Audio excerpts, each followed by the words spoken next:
Let's have a look at a practical example of how minimizing the number of objects in your scene and minimizing the number of polygons in your scene can be a very effective production tool.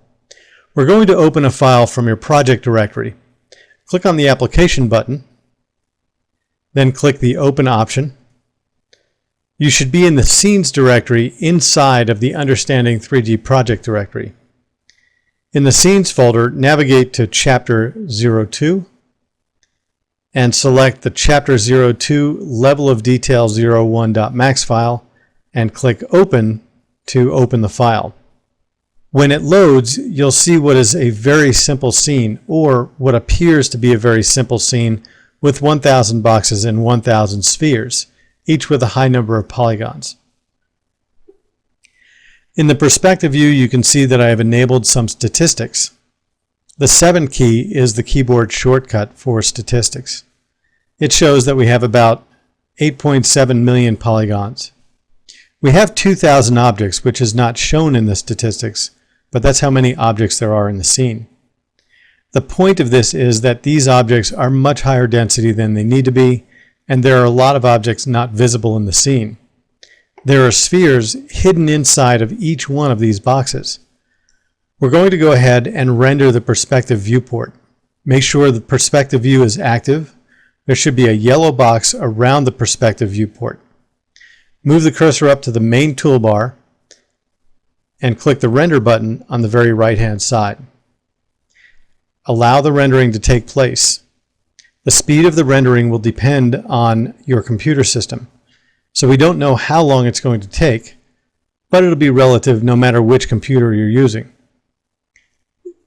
Here we have our rendering of the boxes. It's an array of boxes totaling 1,000 with a sphere inside each one. We cannot see the spheres. They're hidden by boxes, and they're absolutely visually useless information in the scene.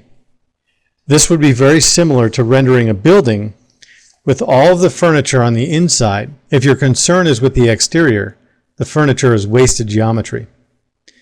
Close the render dialog. Now we're going to eliminate the spheres. To make it a little easier, there is a selection set already created, a named selection set. Move the cursor to the main toolbar. Click the down arrow on the right-hand side of the Name Selection Set drop-down box. Click on the name selection set called Spheres. This will select all the spheres in the scene. With all the spheres selected, we press the Delete key, which will get rid of all the spheres by deleting them from the scene. Since we can't see them and they add no visual information to the rendering, there's no reason to keep them.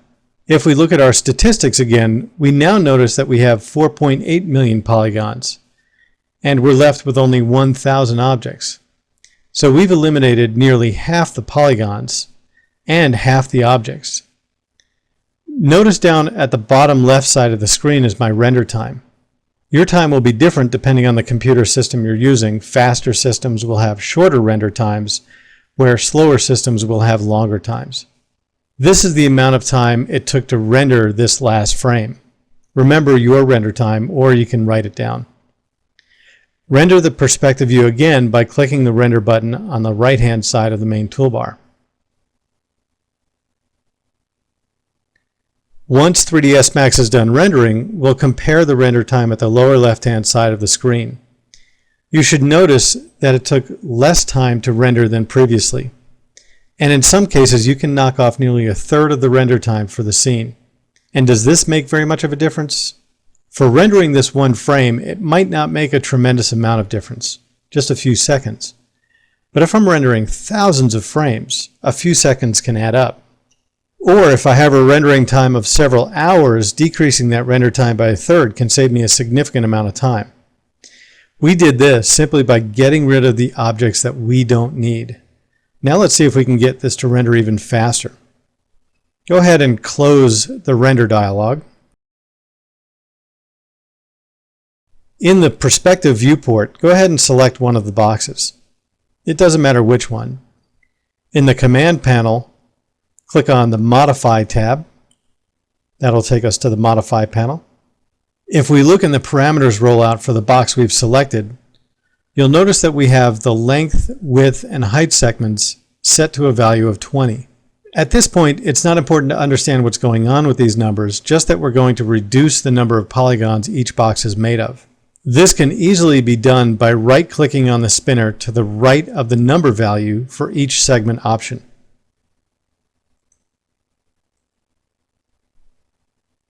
That will automatically set the value to one segment for each value. Click the Render button.